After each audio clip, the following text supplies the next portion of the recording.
Estamos ao vivo. Pode começar, doutora. Boa noite a todos. Meu nome é Monique Schecker. Eu sou procuradora da República no estado do Rio. E vou mediar uma live com o doutor Arthur Gueiros, procurador regional da República. Ele vai falar sobre o Instituto do Whistleblower. Infiltração digital. O doutor Rafael Punchen vai abordar o assunto. E captação ambiental, doutor Rafael Kurkowski. Os três temas ocorreram modificações pela lei anticrime. E a ANPR está realizando uma série de lives que estão dispostas no canal do YouTube, www.youtube.com/ANPR1973.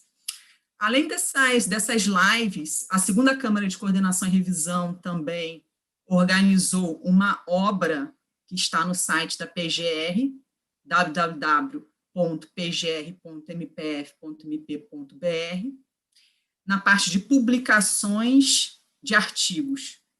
Há uma obra toda realizada com base na lei anticrime.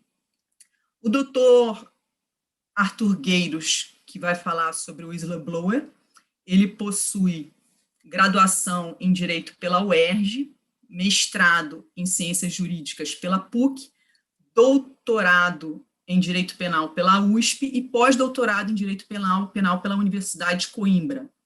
É professor associado de Direito Penal da Faculdade de Direito da UERJ e coordenador do Centro de Pesquisa em Crimes Empresariais e Compliance da UERJ. É autor de obras jurídicas, e eu quero destacar aqui Direito Penal, volume único, em que é coautor com Carlos Eduardo Adriano Japiaçu, editora Atlas.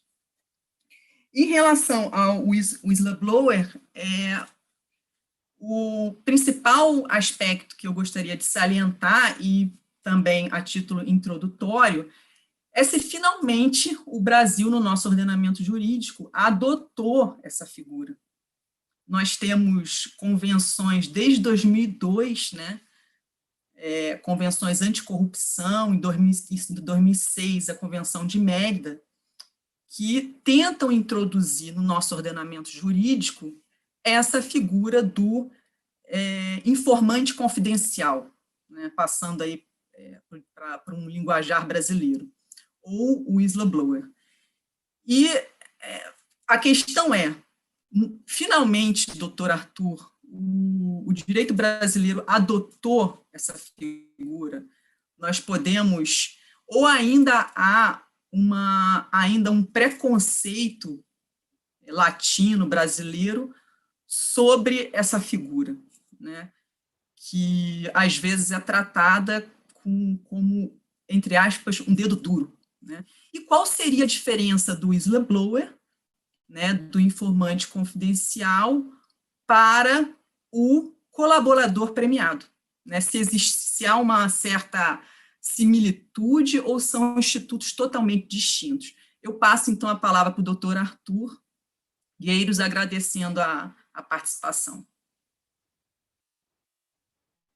Bem, boa noite a todos. Agradeço a ANPR pelo convite, na pessoa da doutora Monique Schecker. Cumprimento meus colegas de debate nessa noite, o Pedro Melo e o Rafael Kurkowski. Para mim é uma enorme satisfação estar participando de um evento na nossa instituição. Deixa eu ver se eu consigo aqui. F5.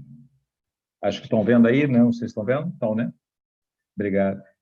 E para falar desse tema, a doutora Monique já fez uma introdução, e já nessa introdução da doutora nós já podemos perceber algumas questões, né, bastante complexas, de fato, e, da minha parte, vou tentar aqui nesse tempo de exposição, bastante limitado, naturalmente, para poder, da minha parte, eu tenho interesse maior de ouvir os colegas que vão expor depois de mim do que do que tanto ficar falando.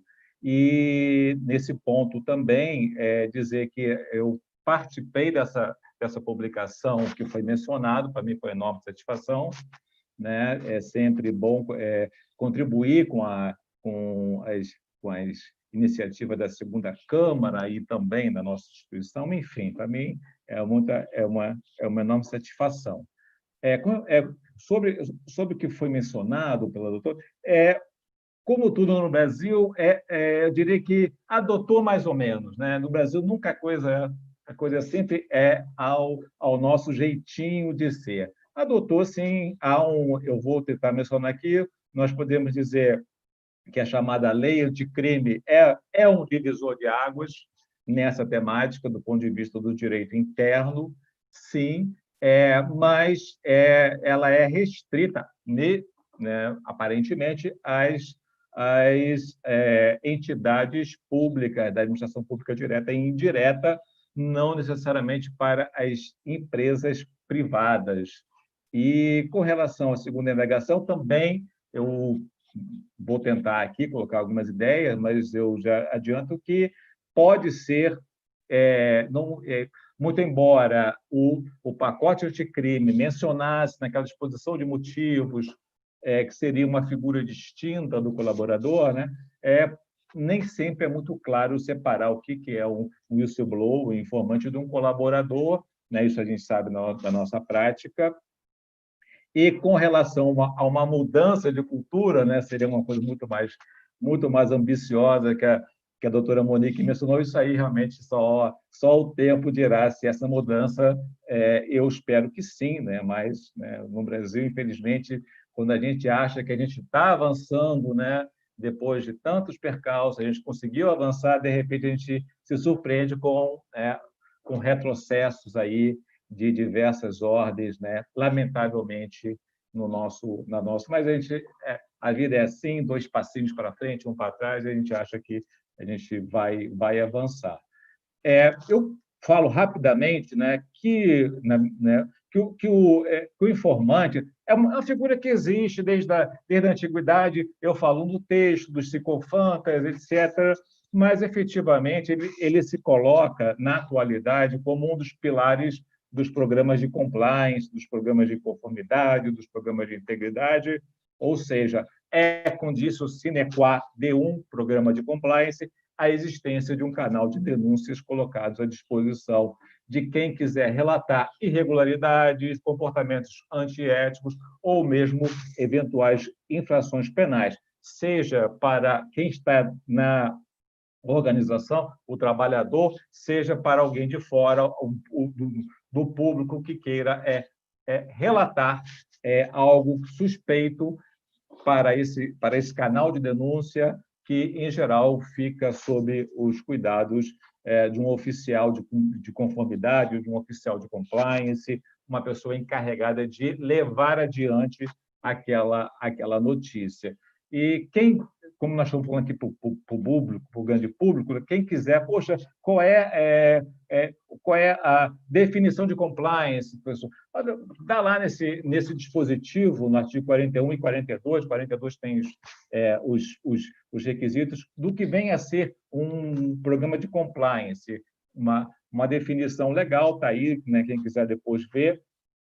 E, nesse artigo 42 do decreto que regulamenta a chamada lei anticorrupção, você vai encontrar como um dos parâmetros para avaliar se uma empresa tem um programa de compliance válido e eficaz, no inciso 10, justamente a existência de canais de denúncia e irregularidades abertos, amplamente divulgados a funcionário, público externo e mecanismos de proteção ao denunciante de boa-fé.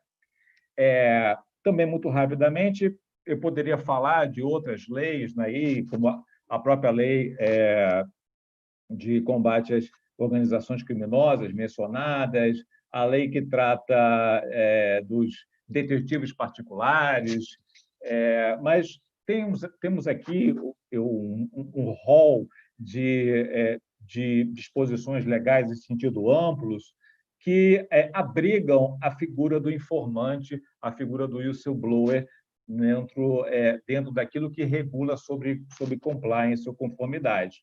Repito, existiam situações parecidas antes dessa era compliance, que entre nós começou, é difícil precisar, mas começou coisa de 10, 15 anos, mas fica bem claro na produção normativa subsequente, né, com os tratados e convenções que a doutora Monique mencionou no início, né, com a nossa incorporação, assimilação, a colocação do Brasil dentro dessa perspectiva, numa onda que ocorre na generalidade dos países, que diversos dispositivos legais espelham esta figura.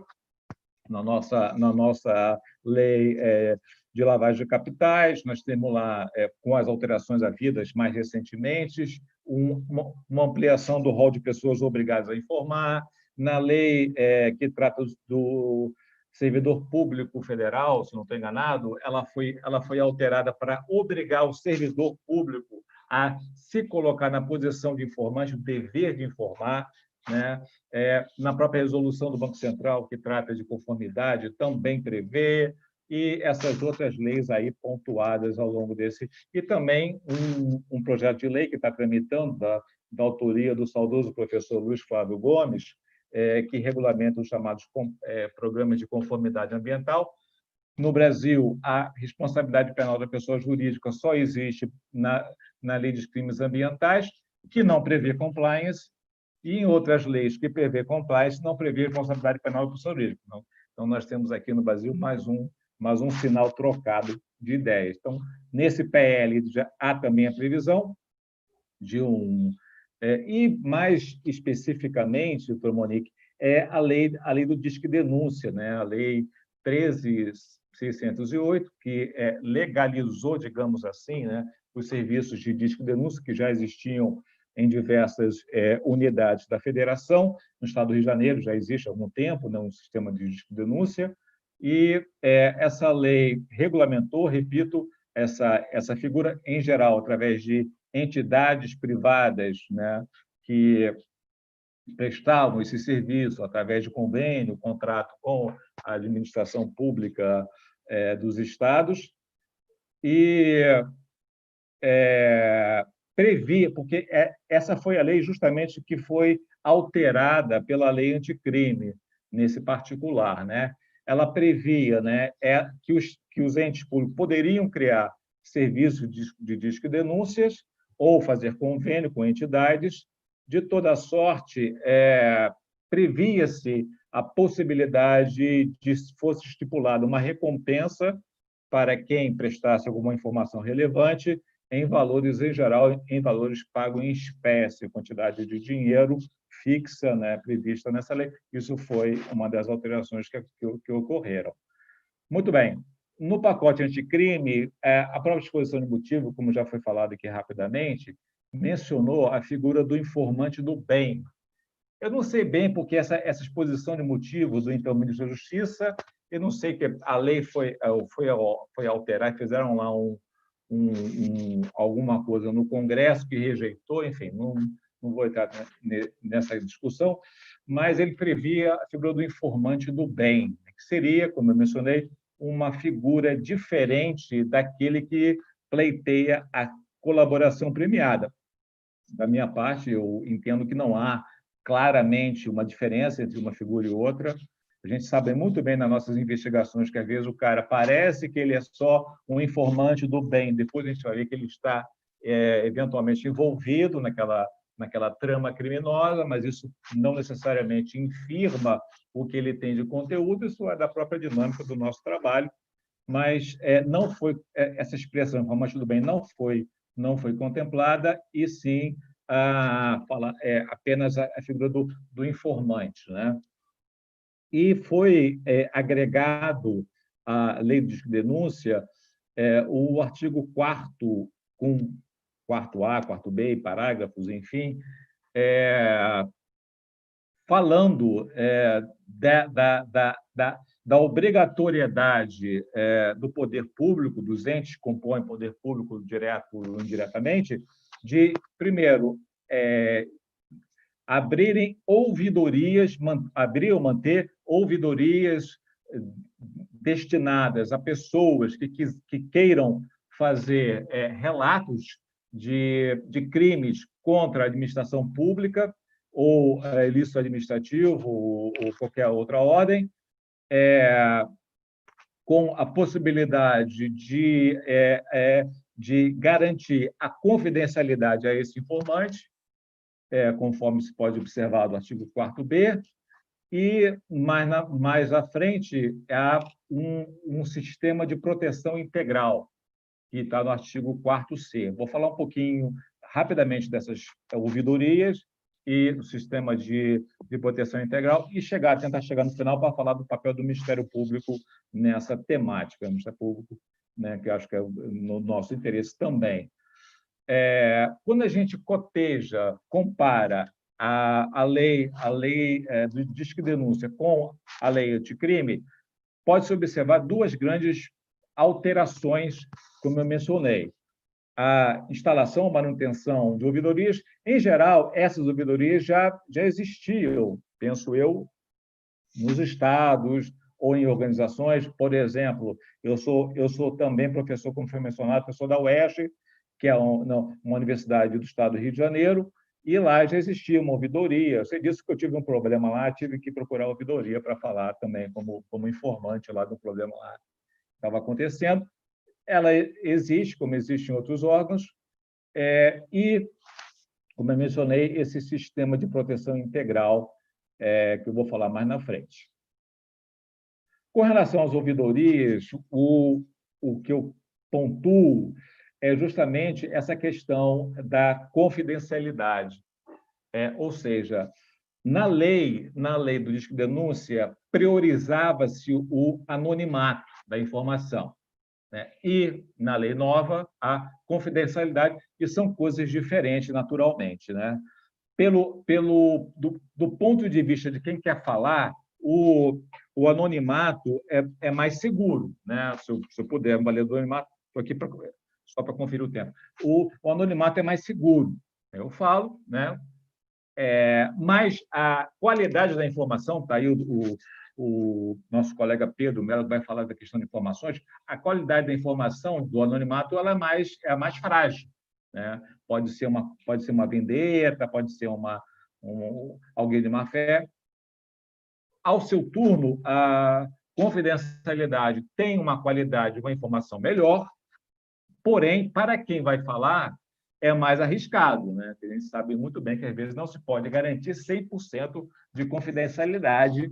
Aliás, acho que nada, né, se garante 100% nessa questão envolvendo informações. Então, tem esses dois sistemas. Na lei velha, anonimato; na lei nova, a confidencialidade para as ouvidorias do poder público. Para as empresas, que acho que isso foi também contido na pergunta inicial, tanto faz. A empresa pode se organizar o seu sistema de compliance com anonimato, com confidencialidade ou com ambos. Isso é uma questão de cada um. E, com relação ao mecanismo de proteção integral, que está bastante detalhado, isso é um ponto muito interessante que tem agora no Brasil, é possível que, por interesse público, desse público possa fazer com que haja a revelação do nome do informante, mas isso só é possível com a sua prévia comunicação e concordância, de sorte que, se o informante não quiser que o nome dele venha a ser revelado, isso não vai ocorrer. O problema é que a lei, como saiu, diferentemente do projeto de lei, não diz o que acontece quando o informante não concorda, né? Então, isso fica essa lacuna. O que faz? Na lei, no projeto de lei, dizia-se que perdia-se a validade da informação se a pessoa não concorda. Quer dizer, eu faço uma revelação, olha, essa sua revelação a gente tem que saber, então tem que ser colocado, vai haver um processo, etc. Se você concorda, eu falei, não concordo, não.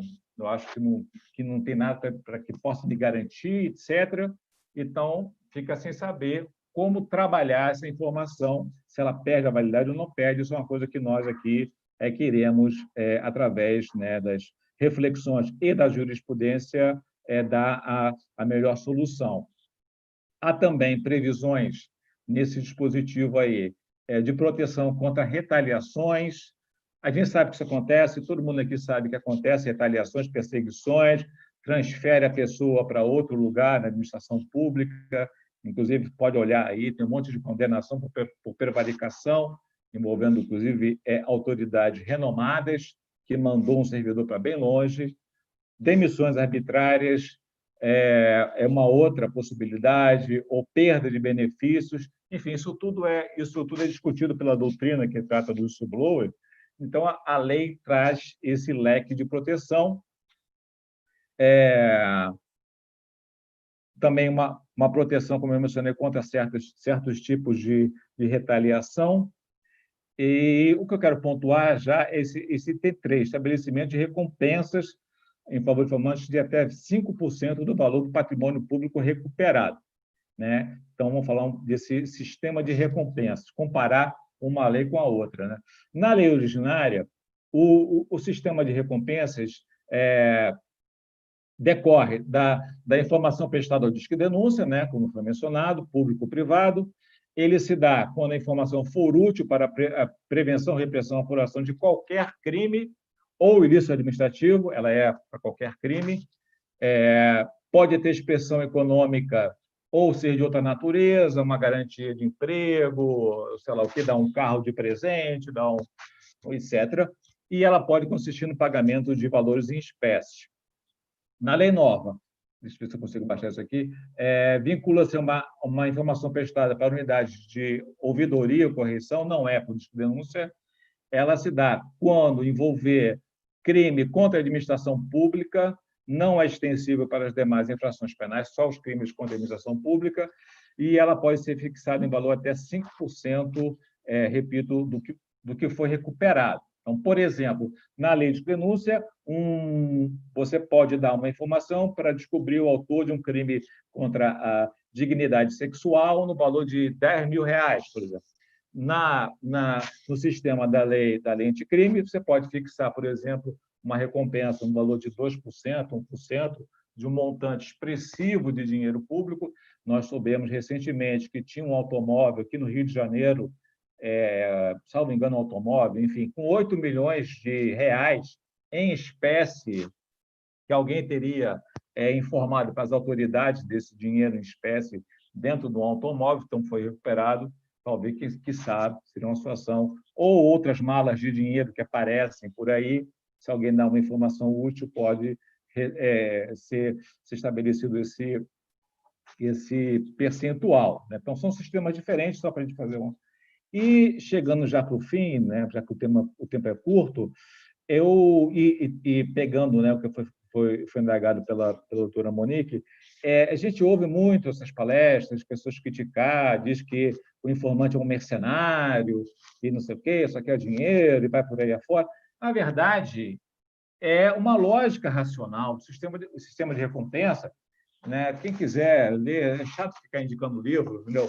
Mas esse livro do Tom Miller, né? Ou então, que assistir esse vídeo dele no YouTube, o cara que resolve falar, às vezes abre mão de uma vida de trabalho, às vezes vai perder o emprego, óbvio, né? Perde a família, come o pão que o diabo amassou.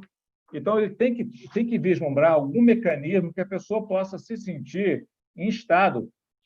Tem vários casos que ele menciona aqui, que a pessoa, depois de 10, 15 anos sofrendo, recebe um dinheiro que parece muita coisa, mas não compensa do ponto de vista do que a pessoa sofre, né? Então, tem aí uma posição de quem acha que isso é apenas um caça-níquel, coisas do gênero, com o qual eu, com todo o respeito, né, discordo dessa posição. Eu sugiro que estudar mais o assunto talvez fosse algo mais salutar para quem pensa de forma diferente. E termino aqui falando da gente, né, no Ministério Federal. Nós também, ao lado das ouvidorias, nos colocamos como receptores de informações que partam do informante, e temos essa resolução 174, que trata da notícia de fato, que é dirigida justamente aos órgãos de atividade fim, que devem receber e dar o devido encaminhamento às informações. né? E aí a gente pode muito bem utilizar esse sistema legal para pleitear a aplicação daqueles dispositivos de proteção integral, retaliação e eventual recompensa. Para aí essa resolução, eu termino pegando o que foi perguntado e pegando o título do meu artigo, que, infelizmente, a doutora Márcia não permitiu que ficasse, né? Eu fui censurado pela segunda Câmara e tive que mudar o título do artigo, mas o título é esse aí, essa frase que é a frase do ano, né? Quem quiser ler o caso, pode ler no artigo.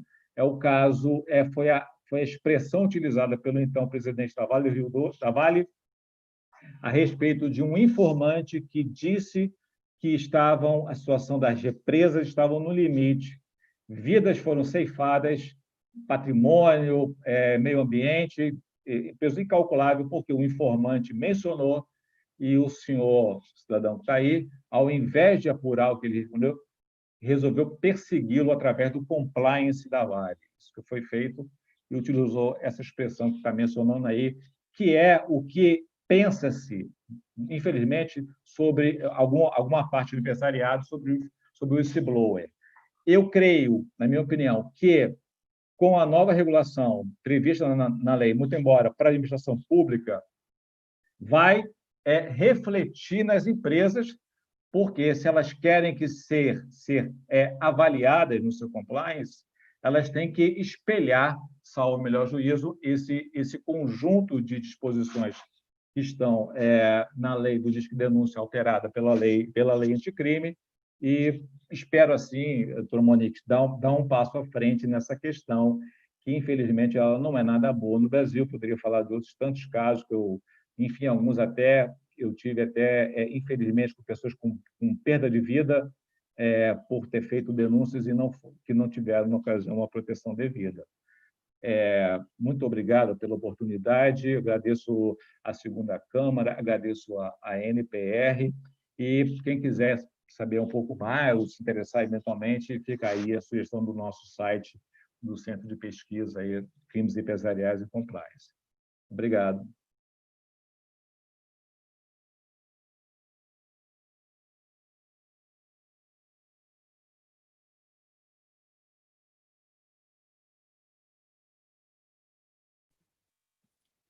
Queria agradecer ao doutor Arthur, é uma apresentação sempre brilhante, ele consegue dar emoção aos institutos, e, de fato, há esse preconceito.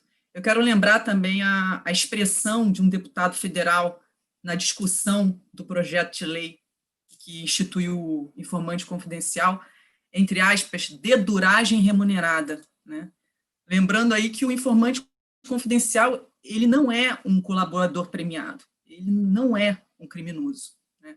Tem essa diferença.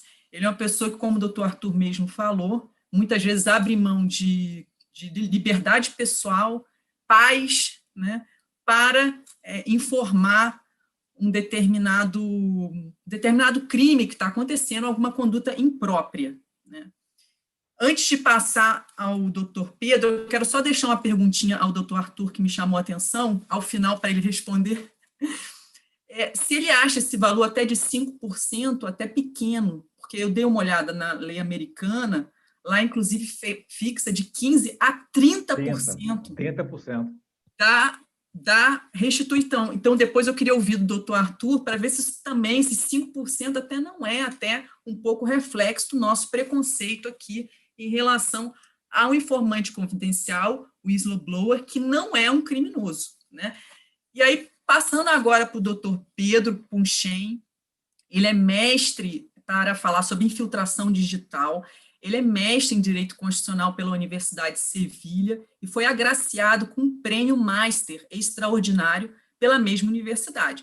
Procurador da República, é membro do Grupo de Apoio sobre Lavagem de Dinheiro, Crimes Fiscais, Investigação Financeira, atualmente exerce a função de Procurador Regional Eleitoral em Mato Grosso e é autor do livro La Regla de Exclusión de la Prueba Ilícita, editora Tiran.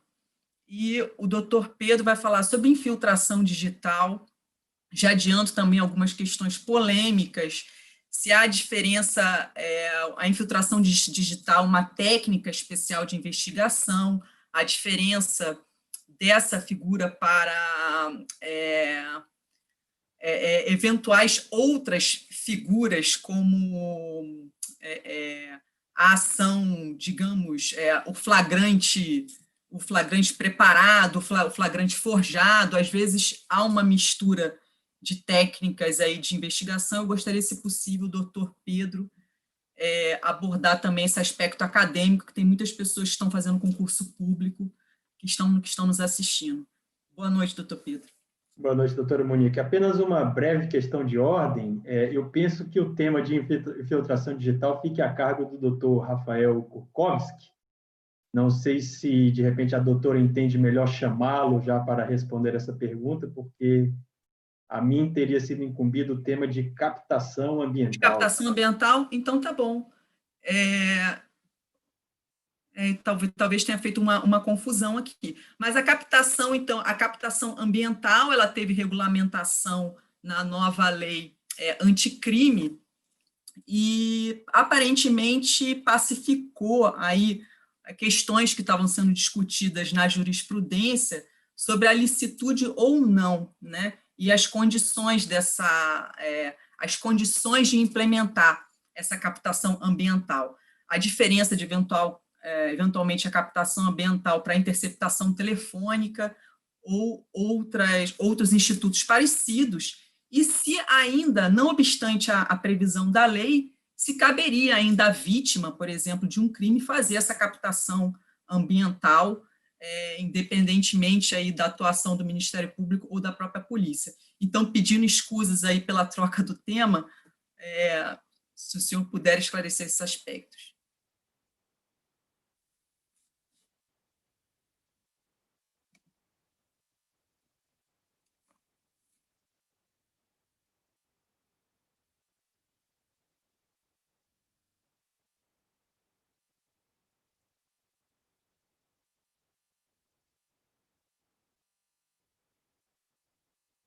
Desculpe, eu tive um probleminha técnico. Agora sim, vou tentar compartilhar minha tela novamente, agora com o microfone ligado.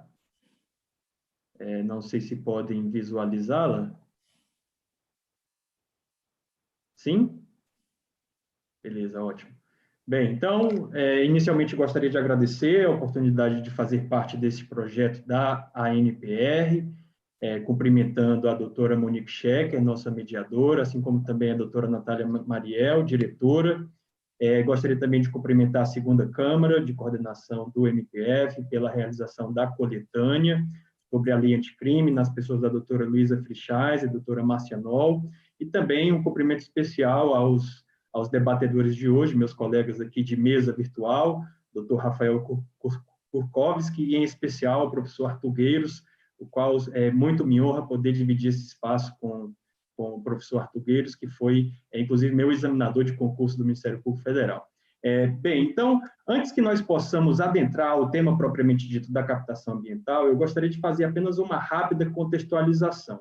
Porque quando a gente se deparar com esse tema, a gente naturalmente vai voltar àquela velha e clássica tensão sobre, por um lado, a necessidade de garantir-se a eficiência do sistema de persecução penal e, por outro, a necessária observância às garantias do acusado criminal. Isso porque, se o Estado de Direito ele precisa impor justa punição aos criminosos que violam seus bens jurídicos fundamentais, mesmo Estado de Direito esse precisa também, por outro lado, garantir ao acusado a sua condição como sujeito de direitos no processo penal, e não como um mero objeto. E, além disso, somando-se essa tensão clássica, nós temos que levar em consideração a verdadeira transformação sociocultural do direito à privacidade nos últimos 20 anos. Transformação essa que deriva, basicamente, da grande massificação de câmeras de vigilância, smartphones e até mesmo, mais recentemente, o uso de drones. E também, sob o aspecto teórico, o próprio desenvolvimento e reconhecimento, seja no direito comparado, seja também no próprio ordenamento nacional, do direito fundamental à autodeterminação informativa. Direito esse é reconhecido como um corolário dos direitos da personalidade e que busca conferir aos indivíduos mecanismos que impeçam ou controlem o conhecimento, a divulgação ou a circulação de informação de cunho pessoal. E eu falei exatamente os últimos 20 anos, porque foi exatamente há 20 anos que a Convenção de Palermo das Nações Unidas contra o Crime Organizado Transnacional buscou estimular que os Estados signatários adotassem em seu ordenamento interno técnicas especiais de investigação ao combate ao crime organizado, dentre as quais a vigilância eletrônica ou outras formas de vigilância. E, um ano depois, a essa convenção, a Lei Federal inseriu na antiga Lei de Organização Criminosa, especificamente a previsão para a captação de sinais eletromagnéticos, ópticos ou acústicos mediante autorização judicial. Esse era o panorama que nós tínhamos até 2013, quando a atual Lei de Organização Criminosa passou novamente a prever a possibilidade de uso deste meio de obtenção de prova, mas o fez de maneira excessivamente breve. Não trouxe nenhum tipo de procedimento necessário para o deferimento desta medida invasiva e tampouco fez referência, inclusive, à necessidade de prévia ordem judicial. Esse vácuo não passou, naturalmente, incólume às críticas doutrinárias e passaram a defender, portanto, uma aplicação analógica do procedimento da interceptação telefônica para o deferimento das captações ambientais. Então, esse, portanto, era o estado da arte que nós tínhamos até o final do ano passado, quando a lei anticrime ela traz uma inovação, na verdade, ela traz uma regulamentação mais detalhada sobre a captação ambiental, inserindo um dispositivo específico na lei de interceptação telefônica, enfim, regulamentando o procedimento necessário e também trazendo até a tipificação de alguns delitos. Naturalmente, com essa regulamentação, inicialmente a gente pode destacar a segurança jurídica que se traz, inclusive até já tangenciando a pergunta que a doutora Monique fez sobre a pacificação dessas discussões, porque agora nós temos efetivamente um procedimento legal expresso que certamente trará uma maior segurança jurídica aos órgãos de persecução penal. E não somente isso, porque, por outro lado, os próprios requisitos procedimentais que devem ser observados para esse meio de obtenção de prova, eles elevam a tutela dos direitos da personalidade, em especial o direito à privacidade e à intimidade, tanto quanto por meio dos novos tipos penais que são trazidos e inseridos na lei de interceptação telefônica, que buscam justamente sancionar a escuta ambiental ilícita e a ilícita. De todo modo, agora é incontestável, né, enfim, até por expressa disposição legal, a exigência de autorização judicial, de prévia autorização judicial para a captação ambiental. Outro ponto também muito interessante que foi inovado pela lei anticrime é exatamente o alargamento da incidência da captação ambiental, porque se antigamente boa parte da doutrina defendia que esta seria uma medida invasiva restrita às investigações de crimes de organização criminosa, agora nós temos a legislação ampliando esse espectro de incidência para crimes de qualquer natureza, apenas com a condição de que sejam crimes especialmente graves, ou seja, com pena superior a 4 anos. E é justamente o fato de se estabelecer essa gravidade dos delitos que são investigados que se pode destacar justamente o critério da subsidiariedade desta medida, ou seja, é uma medida investigativa que se fundamenta apenas para a apuração de fatos relevantes, ainda que a nível abstrato, ou seja, crimes abstratamente graves, né? Mas que, por outro lado, por refletirem uma invasão ou uma grave invasão à esfera individual, precisa muito bem proceder-se a esse sopesamento, né, de maneira a que se exija a imprescindibilidade da medida de captação ambiental, seja para a apuração do fato criminoso, seja para o próprio paradeiro do suspeito. Ou seja, se houver algum outro meio disponível aos órgãos de persecução, meios esses que sejam considerados menos gravosos, não será possível o deferimento desta medida. De todo modo, pelo arcabouço legislativo que agora temos, a gente pode concluir que a captação ambiental é tida por lei como uma medida mais gravosa que a própria interceptação telefônica. Isso porque a interceptação telefônica ela é admissível para crimes puníveis com pena de reclusão, ao passo que a captação ambiental apenas para crimes que tenham pena combinada superior a 4 anos. E não somente isso, porque, em termos de duração da diligência, ambas sujeitam-se ao prazo inicial de 15 dias. Contudo, a captação ambiental agora somente poderá ser renovável em casos de atividade criminosa habitual, permanente ou continuada, circunstâncias essas que não são exigidas para a renovação da interceptação telefônica. De todo modo, a legislação ela não especifica circunstâncias que façam exigir ou não uma prévia ordem judicial, dando a entender que todo e qualquer tipo de captação ambiental seja possível tão somente mediante prévia ordem judicial. Mas isso, me parece, não é o melhor entendimento. Isso porque a necessidade de ordem judicial ela somente se fará presente quando efetivamente incorrer-se em alguma espécie de invasão à privacidade individual. Naturalmente, nós temos diversas modalidades de captações e em diversas circunstâncias possíveis. E a depender de cada captação, em cada circunstância concreta, nós teremos um maior ou menor grau de invasão à esfera individual. E aqui eu trago 3 exemplos a todos os espectadores, como, por exemplo, uma instalação de um rastreador veicular por parte da polícia para a localização de um veículo suspeito durante os próximos 15 dias.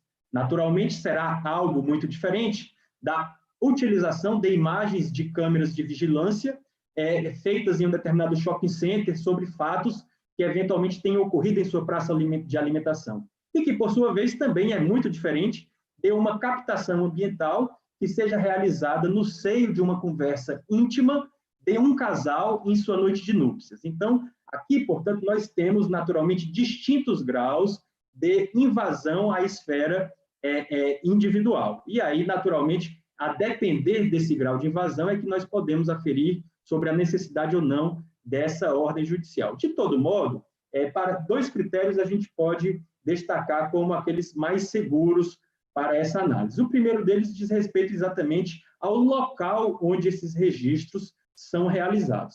Ou seja, acaso esses registros sejam feitos em um ambiente privado, naturalmente, para que se acesse a esse ambiente privado, para que não se incorra em uma invasão ao domicílio, far-se-ia necessário uma prévia ordem judicial. Portanto, em regra, gravações realizadas dentro de um ambiente privado estarão sujeitas a uma ordem judicial. Contudo,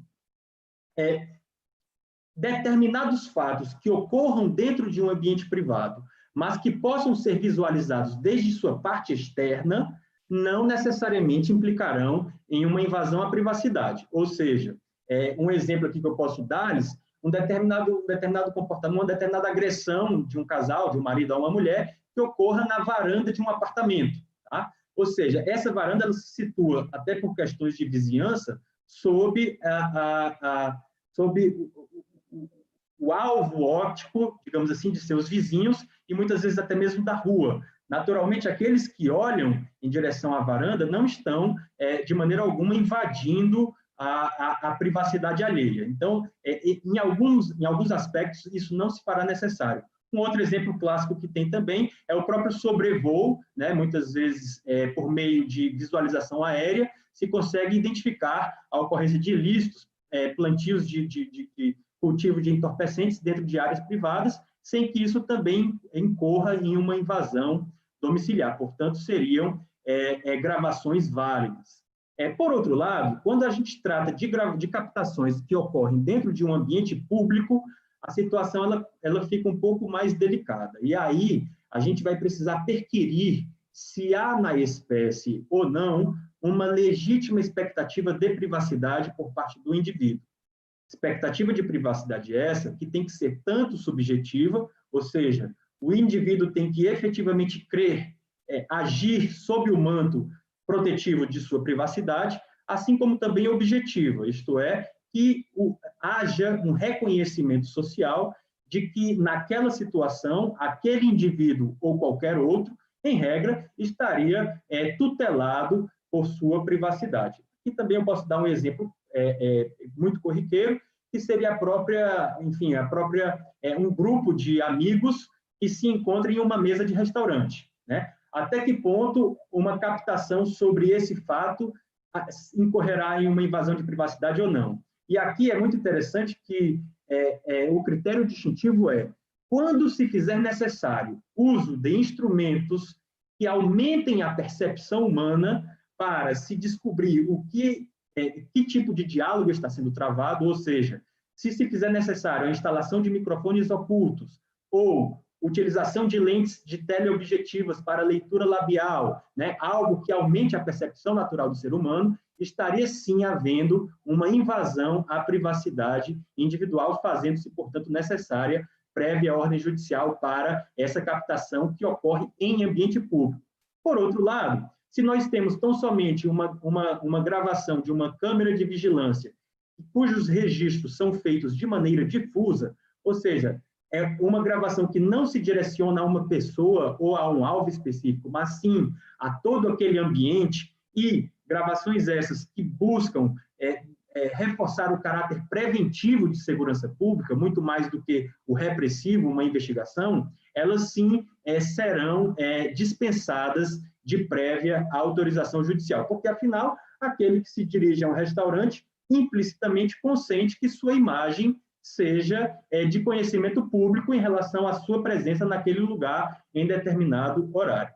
E aqui, já caminhando ao final de minha breve exposição, gostaria de deixar aqui duas reflexões que me parecem bem interessantes, que são também frutos do direito comparado, e que me parecem que, cedo ou tarde, certamente serão objeto de discussão aqui no nosso ordenamento. O primeiro deles é exatamente sobre o núcleo intangível de intimidade humana, considerado um espaço impenetrável ao Estado, mesmo quando lastreado em ordem judicial. Em breves palavras, determinadas situações que estejam totalmente inseridas em um espaço de completa intimidade individual não poderão sofrer invasão do Estado, mesmo quando haja ordem judicial. Exemplo disso são, eventualmente, diálogos que são travados durante a prática de um ato sexual, ou ainda conversas inerentes à vida conjugal de determinados indivíduos. Então, a doutrina e a jurisprudência estrangeira entende que esse espaço ele diz respeito ao núcleo essencial do direito à intimidade, que não pode ser sujeito a qualquer tipo de ponderação, sob pena de aniquilar esse direito fundamental e, consequentemente, ferir de morte a dignidade humana. E aqui trago também um outro exemplo muito interessante, que é inclusive defendido por Roxin e reconhecido pela jurisprudência alemã, que diz respeito aos monólogos, né? Monólogos proferidos em situação de isolamento social. Ou seja, monólogos são aqueles pensamentos que alguém fala sozinho. Quando alguém fala sozinho, né? Ou seja, não são atos comunicacionais, eles não se dirigem, não se caracterizam como uma mensagem direcionada a qualquer outro interlocutor. Eles são muito mais reflexo de uma manifestação de pensamento. Aí, tanto boa parte da doutrina como a jurisprudência busca inserir este tipo de situação dentro desse núcleo intangível de intimidade. E aí teve um caso muito interessante, no ano de 2005, que foi um determinado suspeito de homicídio. Ele estava internado em um hospital e a polícia, com ordem judicial, instalou microfones para captação ambiental. Ele estava sozinho, e aí, em um determinado momento de descanso, cochilando ou dormindo, ele balbuciou algumas palavras que indicariam a sua participação no delito. É algo do tipo como que, eu deveria ter matado mais rapidamente.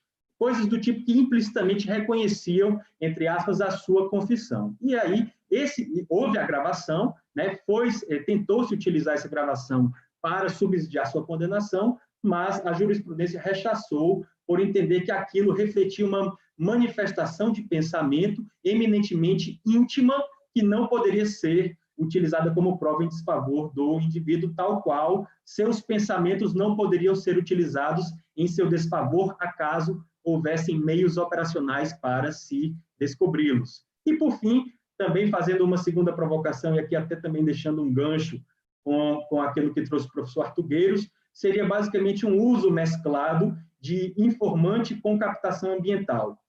E aí tem um caso também muito interessante, que foi julgado pelo Tribunal Europeu de Direitos Humanos, caso Allen versus Reino Unido, em 2002, em que se entendeu que, em uma determinada situação, esse uso mesclado ele buscou, ao fim e ao cabo, burlar o exercício, o direito o exercício, burlar o direito à não autoincriminação do acusado. Então, meu tempo já está estourando muito rapidamente. O caso foi o seguinte: era um determinado acusado de homicídio, estava preso cautelarmente em preventivo, foi ouvido em sede policial e recusou-se a falar porque valia-se do seu direito ao silêncio. A polícia muito bem respeitou, ele voltou para sua cela, mas nada obstante a polícia insere um informante em sua cela. Esse informante ele adquire uma relação de confiança, não somente insere, como faz a captação ambiental. Esse informante adquire a confiança do suspeito e, em dado momento, até valendo-se dessa relação de confiança, ele faz um questionamento duro, né, até uma forma de pressão psicológica, e esse suspeito confessa sua participação no crime. A gravação estava feita, a polícia inglesa utilizou essa gravação, enfim, o caso foi a julgamento, o júri inglês condena o acusado e que, nada obstante, ao final, ele impugna aquela condenação ao Tribunal Europeu de Direitos Humanos, alegando justamente isso. E aí o tribunal realmente reconheceu que, nesse tipo de situação, teria havido uma burla ao seu direito à não autoincriminação e que, em razão disso, teria também, por consequência, uma lesão ao princípio do processo equitativo. Então, eu basicamente faço essas reflexões finais, essas provocações, também porque me pareceram aquelas mais interessantes. Fico aqui à disposição de todos também para eventuais perguntas, para o debate, e aqui também encerro com o jabazinho, porque ao final também faremos o sorteio das nossas obras. Então, encerro por aqui, meu muito obrigado a todos.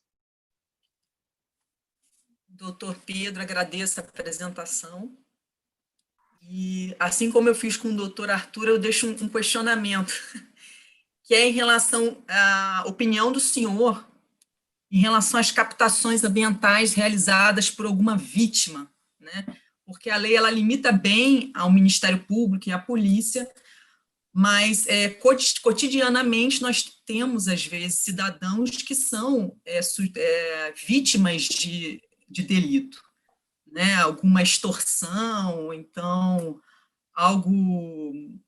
essas pessoas, elas precisam parar o que elas estão fazendo, correr para o Ministério Público, para a polícia, para tentar obter algum tipo de autorização para fazer uma gravação ambiental, que seja, ou elas podem, mesmo em um ambiente privado, aqui, independentemente de público ou privado, realizar essa captação ambiental. Eu deixo esse questionamento, caso seja necessário, se não houver uma fila de perguntas, se o meu questionamento pode ser respondido.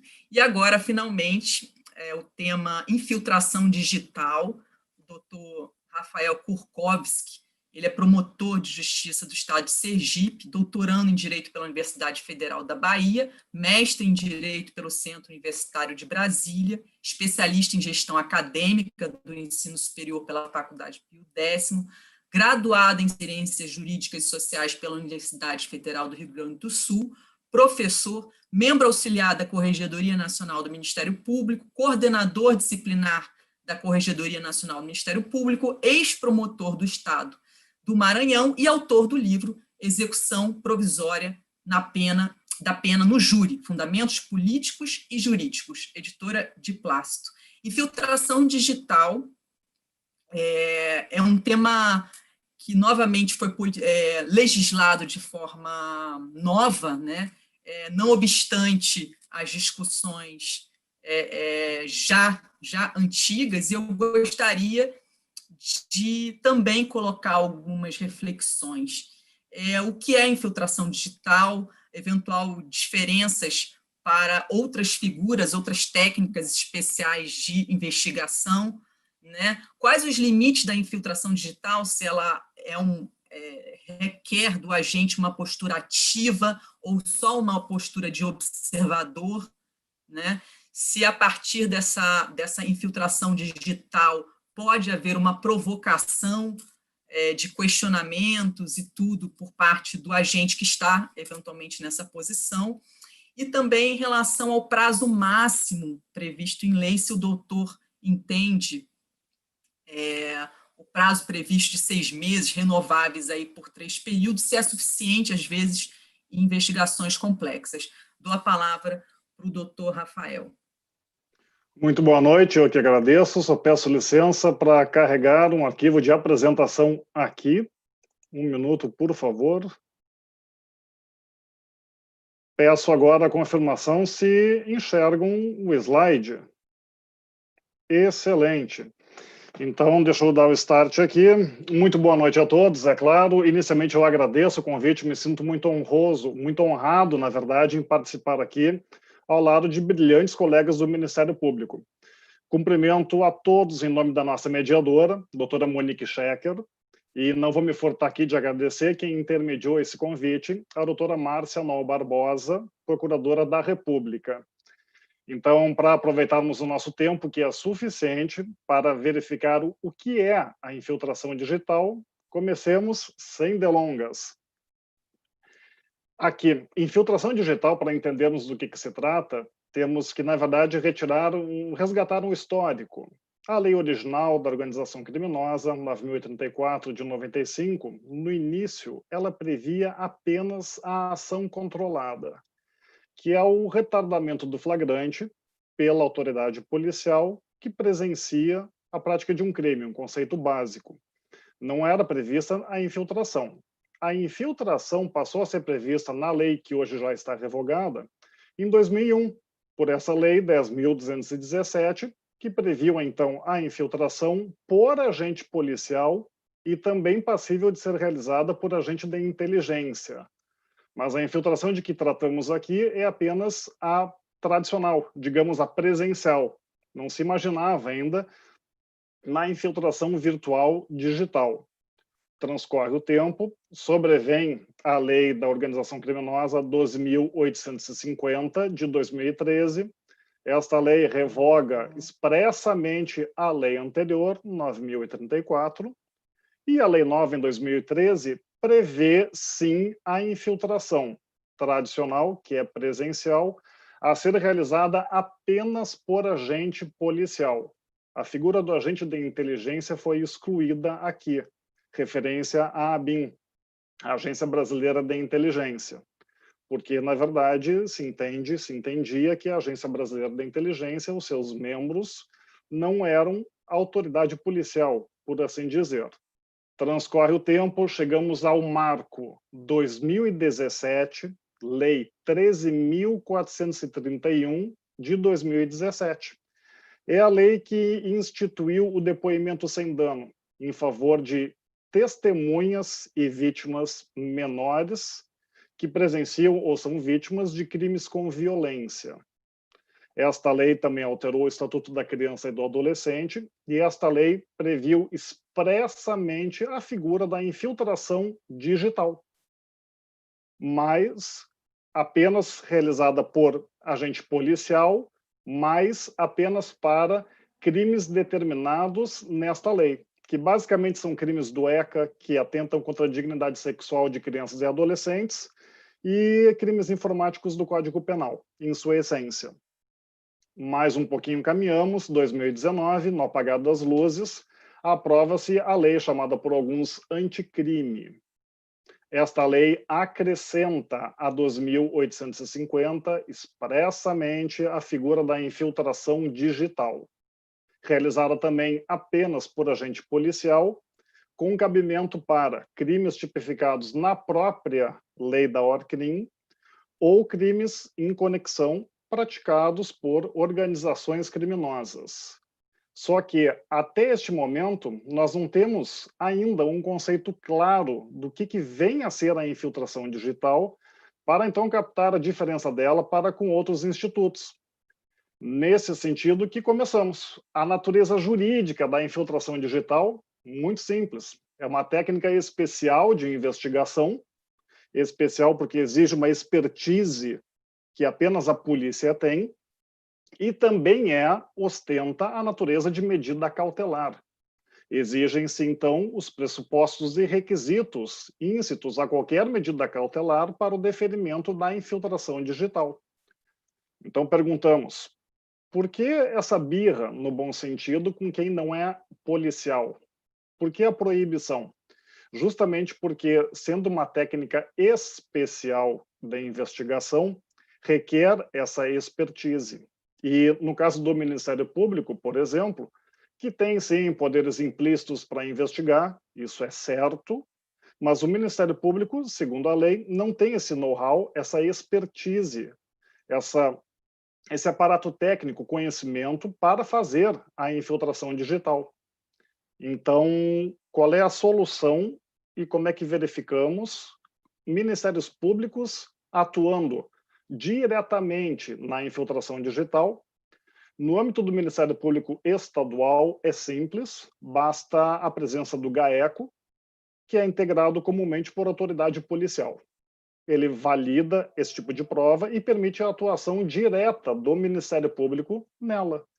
No âmbito do MPF também, nas forças-tarefa, é igualmente possível, se houver a presença de uma autoridade policial, a própria realização direta da infiltração digital sob o comando do Ministério Público, mas sempre com aval à assinatura, por assim dizer, da autoridade policial.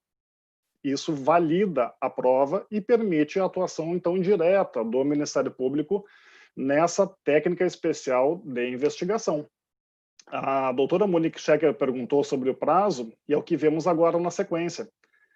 Curiosamente, a infiltração digital na Orcrim tem o prazo de até 6 meses, suscetível a renovações sucessivas, até o limite de 720 dias. A curiosidade aqui em relação a 13.431, que também prevê a infiltração digital. Lá o prazo é de até 90 dias, suscetível de renovações subsequentes até o mesmo limite final, 720 dias. E agora, é suficiente?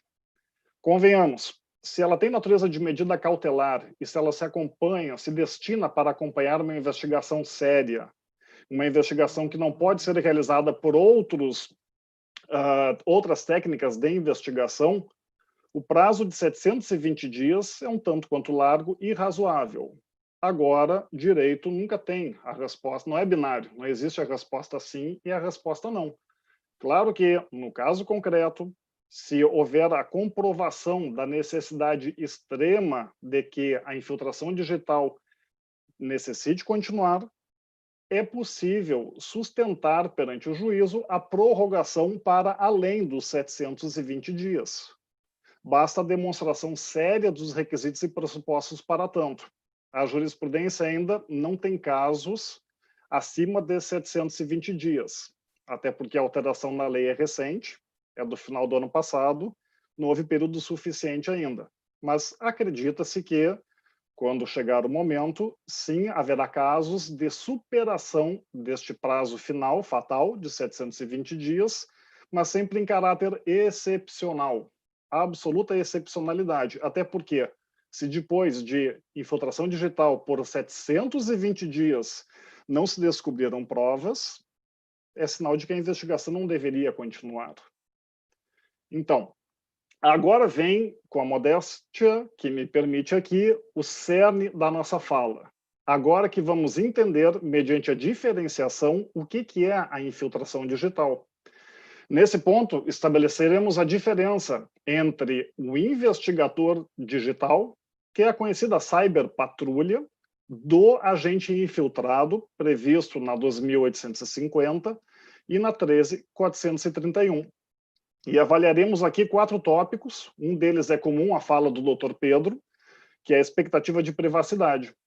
Primeiro, é proibido que a polícia, sem ocultar a sua identidade, sem criar identidade falsa, simplesmente navegue no Facebook, por exemplo, procurando a prática de crimes contra a dignidade sexual, que são os previstos no ECA, e praticados por organização criminosa? Claro que não. Por quê? Porque é uma rede aberta. Sendo uma rede aberta, os usuários dela não têm legítima expectativa de privacidade. Razão pela qual é perfeitamente lícita a pesquisa sem ocultação da identidade, não apenas por policial, mas por qualquer um, em redes abertas, atrás da materialidade e indícios de autoria da prática de crimes, sem problema. Nas redes abertas também não existe, tecnicamente falando, sigilo telemático, justamente porque é uma rede aberta. É a diferença de um grupo de WhatsApp fechado, por exemplo, ou uma rede fechada de internet. E é aí que se destina a figura do agente infiltrado. Ou seja, o agente infiltrado tem o palco ideal justamente na rede fechada. Por quê? Para entrar na rede fechada, é óbvio que o agente policial não vai entrar com a sua identidade verdadeira. Ele vai ocultar a sua identidade e vai, muito provavelmente, para ocultar, criar uma falsa. Então, temos a criação da identidade falsa. Depois, quando o agente infiltrado penetra numa rede fechada, os usuários dessa rede fechada naturalmente têm uma expectativa agora legítima de privacidade, tanto subjetiva quanto objetiva, na fala que eu pego emprestada aqui do Dr. Pedro. E mais, sendo rede fechada, naturalmente temos o sigilo telemático, para cuja quebra se exige autorização judicial. Então, chegamos à seguinte determinação: para investigar rede aberta sem ocultar a identidade, sem criar identidade falsa, qualquer pessoa pode fazê-la, inclusive quem não for agente policial, e é completamente desnecessária a autorização judicial. Por outro lado, para penetrar numa rede fechada, mediante identidade falsa, violando a expectativa de privacidade dos usuários dessa rede e, por tabela, violando o sigilo telemático, necessitamos da autorização judicial por conta da restrição excessiva de direitos fundamentais dos integrantes dessa rede fechada. E é esta autorização judicial, mediante decisão, que vai fixar os limites da atuação do agente infiltrado. Esta autorização é que vai permitir e vai identificar que tipo de ação, que tipo de conduta, até onde pode chegar a participação do agente infiltrado nesta rede fechada. E aqui, aproveitando a pergunta também que foi feita lá no início pela nossa mediadora, a doutora Monique Schecker, temos uma equivalência nessa autorização da infiltração digital para a ação controlada. Em que sentido? Na medida em que o agente infiltrado passa a acompanhar a rede fechada, ele necessariamente vai presenciar crime em flagrante. Deve ser compulsório, flagrante para a autoridade policial que presencia a prática de crime. Todavia, a autorização judicial que deferiu a infiltração digital vai justamente fazer as vezes de ação controlada e autorizar, permitir que o agente infiltrado deixe de atuar naquele momento para amealhar mais provas e, do ponto de vista de formação probatória, na verdade, elementos de convicção, elementos de informação, efetuar a prisão em flagrante, se for o caso. E é essa mesma autorização judicial que determina a atipicidade dos atos que o agente infiltrado venha praticar. Atos criminosos, eu me refiro. Não temos aqui uma regra matemática, o que ele pode, o que ele não pode. Sempre é com base na razoabilidade. Então, num exemplo de organização criminosa envolvendo crimes contra a dignidade sexual de crianças e adolescentes, estamos no ECA. É permitido que o agente infiltrado, para se infiltrar, entre aspas, mesmo na rede fechada, faça o upload de uma fotografia registrando cena pornográfica de uma pessoa maior de idade? Sim, é perfeitamente razoável que ele faça isso para ganhar a confiança dos integrantes da rede. Então, essa limitação vai ser fixada pela decisão judicial que defere, portanto, a infiltração digital. E em linha de encerramento aqui, ainda sobre a infiltração digital, vamos agora para o início. Como é que ela inicia, portanto, mediante naturalmente representação da autoridade policial ou requerimento do Ministério Público. Esse pedido lato sensu tem que contemplar, tem que evidenciar a cautelaridade da medida, ou seja, fumaça do cometimento do delito, perigo na demora, tem que identificar o alcance da infiltração digital, na internet, os nicks, as pessoas que serão investigadas, o que para investigar o infiltrado fará, isso é, então, definir o alcance, e, essencial, deve demonstrar a subsidiariedade da infiltração digital, ou seja, que a prova que se pretende investigar, descobrir, não pode ser investigada por um meio menos restritivo, menos gravoso. Se for possível um meio menos gravoso, naturalmente não cabe a infiltração digital. Aqui é o mesmo raciocínio da interceptação telefônica. Necessitamos dessa subsidiariedade, ou seja, se a autoridade policial, se o Ministério Público puder realizar aquela prova por outra maneira menos restritiva, a infiltração digital, tal qual a interceptação telefônica, não terá cabimento. Penúltima questão, essa questão é tormentosa, e aí, o juiz pode decretar de ofício infiltração digital? No inquérito policial existe um consenso de que não, porque a participação do juiz no inquérito policial, independentemente da famigerada figura do juiz de garantias, é uma figura que se destina exclusivamente a preservar direitos fundamentais do réu que sejam violados ou restringidos em excesso por conta de uma investigação.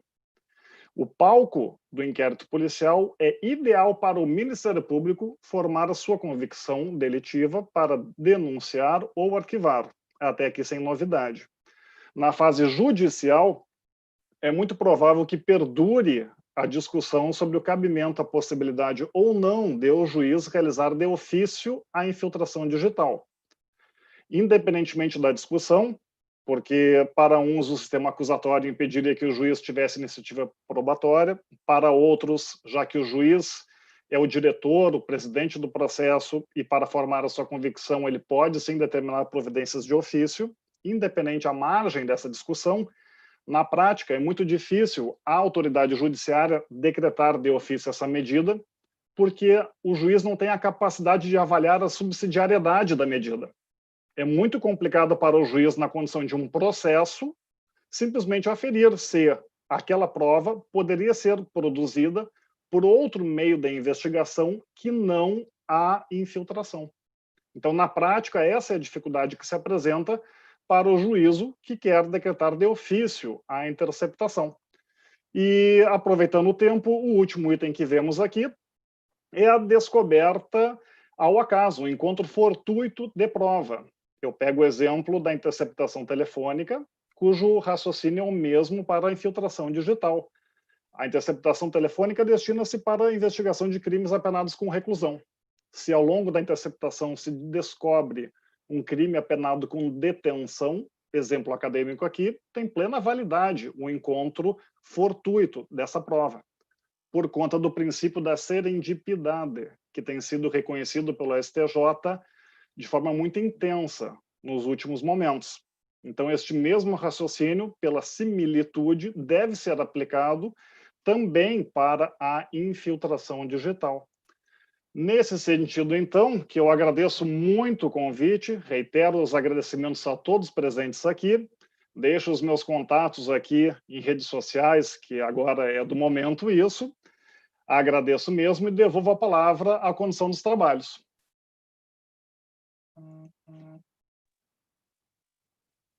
Agradeço ao doutor Rafael, que abordou com qualidade e clareza esse instituto, né? É um instituto antigo, mas, de certa forma, introduzido de forma nova dentro do projeto anticrime. Houve algumas perguntas, eu vou passar na ordem. A primeira delas é para o doutor Arthur. Pelo que eu compreendi, a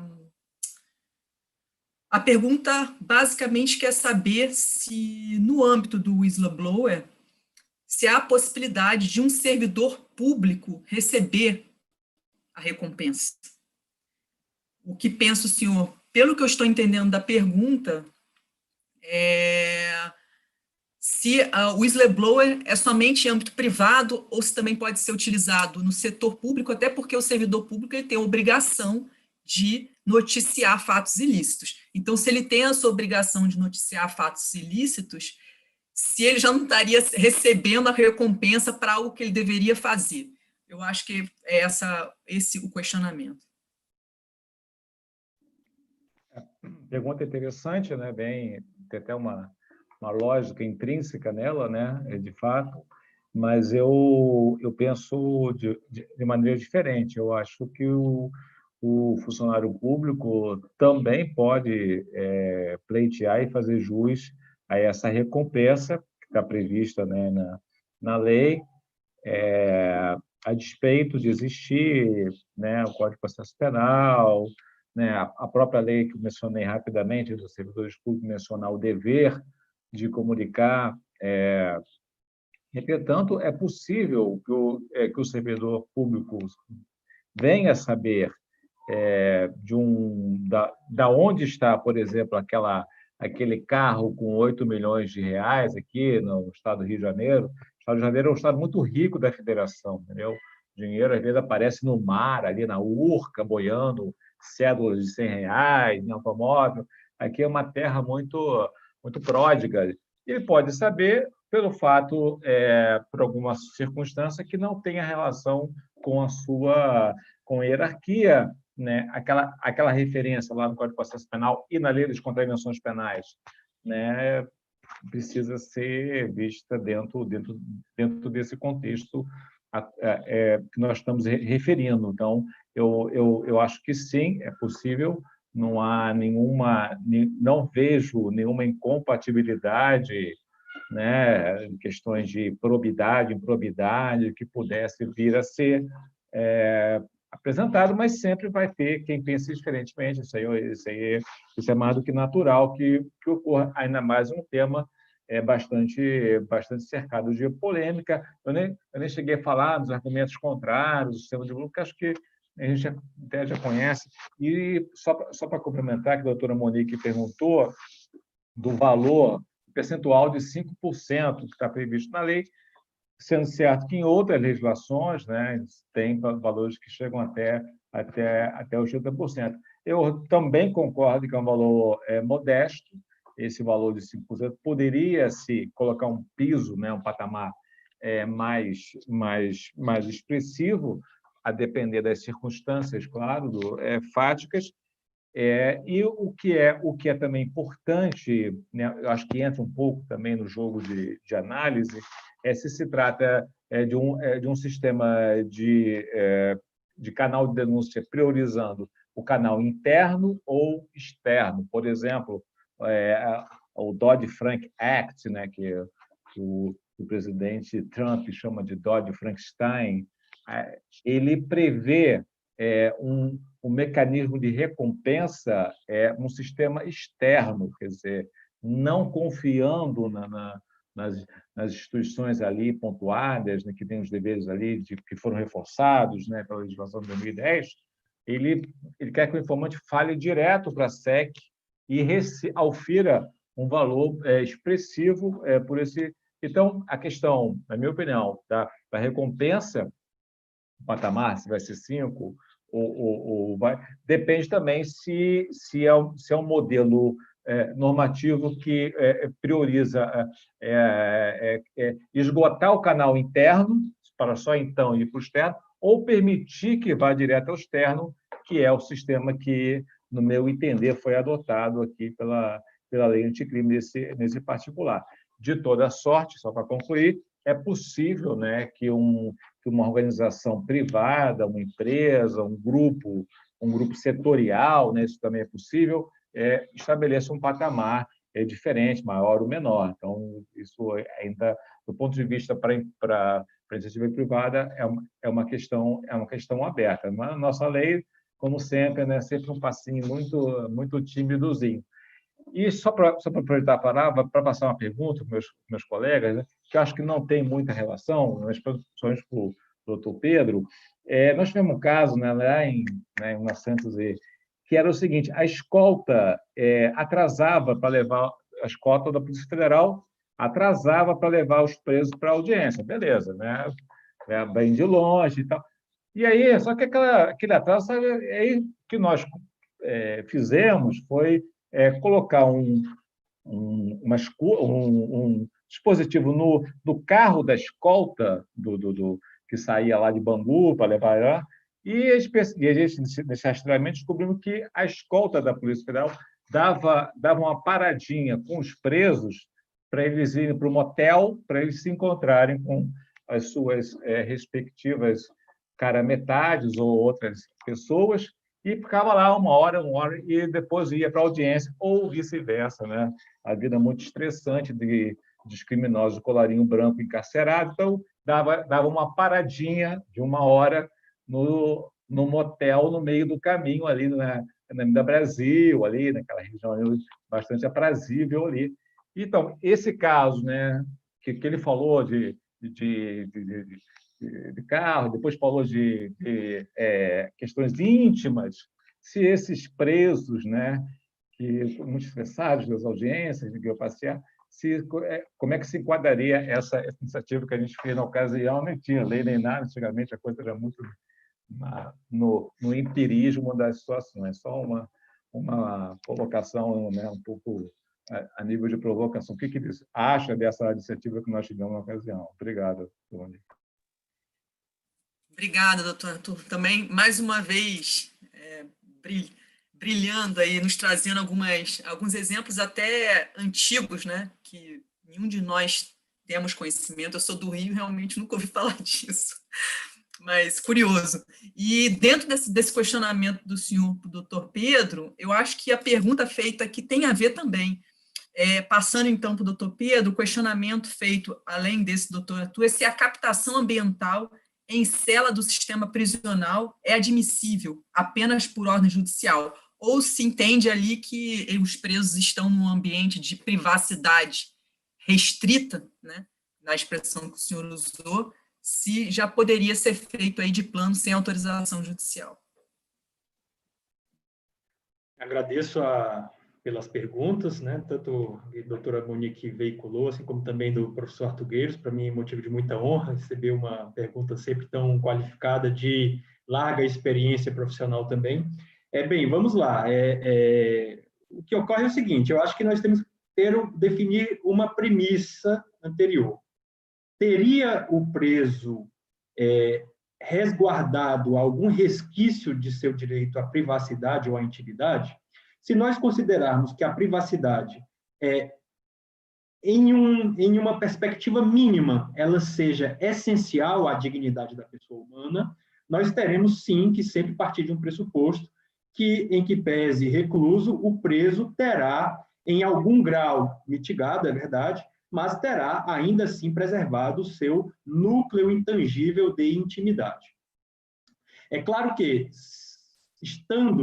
vivenciando recluso em uma cela que muitas vezes tenha grade que permita uma visualização externa, não me parece razoável que busque-se coibir qualquer visualização do exterior da cela para dentro, né? Como até dei o exemplo, eventualmente, um crime Maria da Penha que ocorresse numa varanda de um apartamento. É mais ou menos a mesma lógica. É algo que se pode ver desde o exterior. Assim, penso eu, uma gravação de imagens em relação a uma câmera de vigilância que faça a captação de imagens dentro de uma cela, não violaria esse aspecto da intimidade ou privacidade dos presos em um primeiro momento. Contudo, se for necessário a utilização de instrumentos que aumentem a percepção humana para descobrir que tipos de diálogos estão sendo travados ali, ou seja, a instalação de microfones ocultos dentro de uma cela, aí sim já me parece que seria necessária uma prévia ordem judicial, sob pena, como disse, realmente de se aniquilar por completo qualquer âmbito de privacidade ou intimidade que, ainda que mitigado, né, deve ser resguardado ao preso até por disposição constitucional e assegura a sua integridade física e moral. Né? Se nós pegarmos esse exemplo do caso que referi do Tribunal Europeu, haveria ali naquele caso específico uma atuação do Estado que, de alguma maneira, violaria sua integridade moral por meio de um informante que o submeteu a condições psicológicas duras, provocando sua confissão após o seu intuito de valer-se ao direito ao silêncio.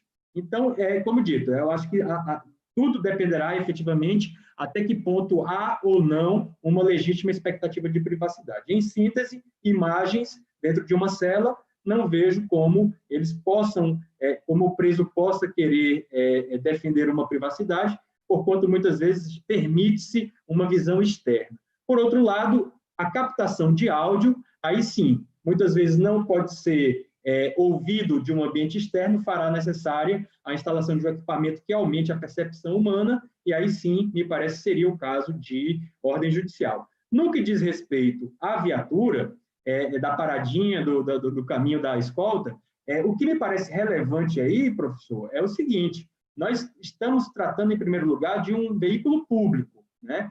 Então, o rastreamento do veículo público, ele muitas vezes é feito até pelas próprias empresas que fazem o rastreamento dos caminhões e tudo. Isso não me parece seja algo que viole, né, qualquer âmbito de individualidade do funcionário público que, em horário de expediente, esteja alocado a fazer aquele tipo de condução, né?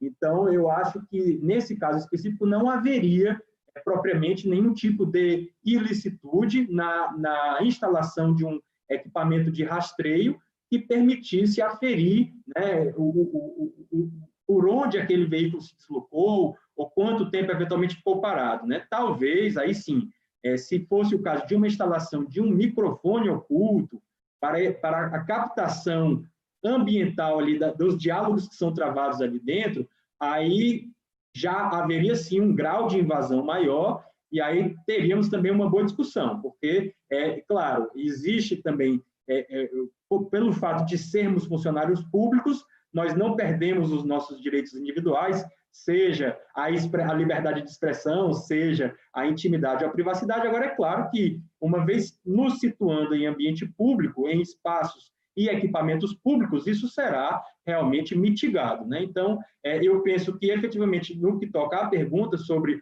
o rastreio do veículo público, da viatura, não me parece haver nenhum tipo de violação que, eventualmente, comprometesse a utilização dessa gravação como prova. Então, feitos esses breves registros, agradeço uma vez mais pelas perguntas. Obrigado. Obrigado, Pedro. E lembrando que o próprio Ministério Público Federal, no exercício do controle externo da atividade policial, eu já tive a oportunidade, expede até recomendações para que as viaturas elas sejam equipadas com câmeras, né? Então, a PRF, por exemplo, a Polícia Rodoviária Federal, inclusive a PM está sempre instalando agora câmeras, né? Recentemente, até aquele caso notório ali do desembargador, né, que acabou sendo veiculado, aparentemente aquilo é uma câmera instalada na própria viatura. Então, de fato, aí talvez tenha que se fazer a distinção entre a câmera ali que fica para os agentes policiais e, eventualmente, alguma câmera, um microfone lá para escutar conversas de preso, né? Eu acho que talvez tenha que fazer essa distinção pertinente. Agora eu chamo um outro questionamento. Eu achei legal que houve uma pergunta para cada palestrante. Doutor Rafael, infiltração digital. E o questionamento, doutor Rafael, essas deep webs, né, as redes profundas, na sua visão, são redes fechadas. E se, portanto, para ingressar nessas deep webs, fazer, pelo que eu estou compreendendo, uma infiltração digital nessa deep web, se necessitaria de autorização judicial. Sim, doutora Monique. E a propósito, excelente a pergunta que foi formulada, ela é muito atual, inclusive. A Deep Web nada mais é do que um espaço cibernético que não é indexado. É impossível pelos navegadores comuns localizar sites mediante buscas convencionais, qualquer conteúdo na Deep Web.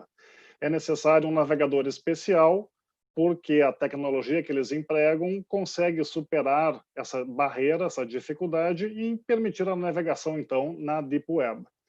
Quem escreve a respeito de infiltração digital sustenta que sim, é necessária autorização judicial, porque Deep Web é sim considerada uma rede fechada. E dentro daquele raciocínio de que a pessoa tem ou não expectativa de privacidade, comparemos sempre a situação. Quem publica, inclusive online, suas fotografias, seus registros, enfim, numa plataforma outra que não o Facebook, no Instagram, por exemplo, essa pessoa naturalmente não tem expectativa de privacidade, justamente porque a conta dela é aberta, é num sistema aberto.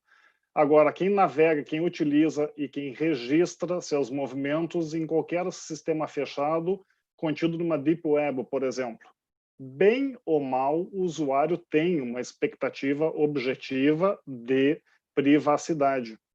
E mais, é sempre necessária também autorização judicial, porque parte da Deep Web pode ser utilizada para uma conduta criminosa, parte não. E essa parte que não tem a ver com crime tem plena privacidade, sem questionamento algum. Inclusive, a infiltração digital acaba abordando não apenas o investigado, mas possivelmente pessoas que se relacionam com ele nas redes, sobretudo na rede fechada. E essa pessoa, potencial alvo da infiltração, também tem direito à privacidade, razão pela qual é necessária, sim, autorização judicial, porque, respondendo, Deep Web é considerada rede fechada, sim.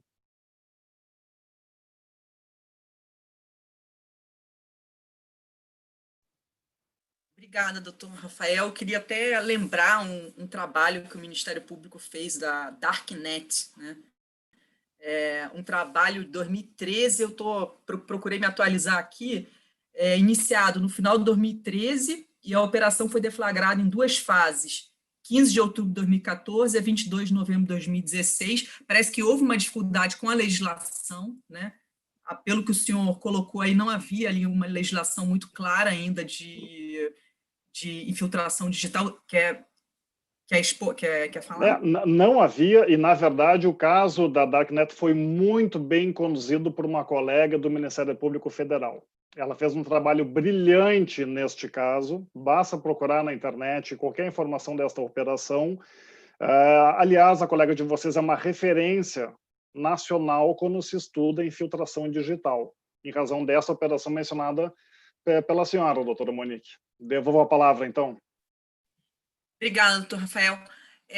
Nós agora vamos realizar, eu só peço informação aos universitários como que vai ser feito esse sorteio. Nós vamos sortear, tem 3 livros aqui. Eu, na realidade, não queria estar nessa posição de moderadora agora, né, porque eu fico impedida para receber os livros, mas quem quiser me encaminhar gratuitamente, eu vou ficar muito feliz com uma dedicatória. Mas, enfim, são 3 obras, uma obra do doutor Arthur Gueiros, que é o Direito Penal, volume único, em que é coautor com Carlos Eduardo Adriano Japiaçu, editora Atlas, o livro do Dr. Pedro da La Regla de Exclusão de la Prueba Ilícita, da editora Tirã, e também o livro do Dr. Rafael, Execução Provisória da Pena no Júri. E aí eu só peço uma orientação, como que nós vamos fazer esse sorteio. Sim, a lista é essa. É só eu clicar aqui, peraí. Ok. Já tenho os nomes aqui, eu vou pressupor que está na ordem, tá? Então, o primeiro, Bernardo Meyer, foi sorteado para receber o livro do Dr. Arthur. O segundo, Antônio Suber, que é um promotor de justiça, desculpa até não saber me expressar em relação ao sobrenome, Suberger, Eu te ajudo, Monique. Dr. Antônio Suxberger. Suxberger, obrigado. Obrigado e peço desculpa aí ao doutor Antônio. Recebeu o livro do doutor Pedro e o Andrei Borges Mendonça, colega. Poxa, o Andrei realmente, eu acho que é uma pessoa que não precisava, hein? O Andrei já sabe tudo aí, é um mestre aí. Recebeu o livro do doutor Rafael e a NPR pediu para eu informar, salvo em relação ao colega que é procurador da República, por favor, encaminhar os dados para a remessa das obras para imprensa@anpr.org.br. Eu estou pressupondo encaminhar o endereço, né, para que a NPR possa encaminhar as obras. Eu quero agradecer muitíssimo a participação de todos. Nós tivemos aqui uma participação grande, tivemos 50 pessoas conectadas constantemente e mais de 200 conectadas esporadicamente. Então, a propaganda deu certo, a divulgação deu certo. Quero agradecer a presença de todos, agradecer aos palestrantes. Realmente brilhantes apresentações de peso. Realmente, se eu tivesse isso na época que eu fiz concurso, eu acho que as coisas iam ser muito facilitadas. E quero avisar que a próxima live, na quarta-feira, a partir de 19 horas, é sobre eficiência da investigação criminal no Brasil. Teremos os colegas procurador da República André Schima, Tiago Pinheiro Correia, o promotor de justiça do MP do Paraná, Lucas Cavini, e o advogado criminal Rafael Soares. A mediação será feita pela procuradora da República, Luciana Bogo. Então, boa noite a todos, agradeço a participação e até a próxima.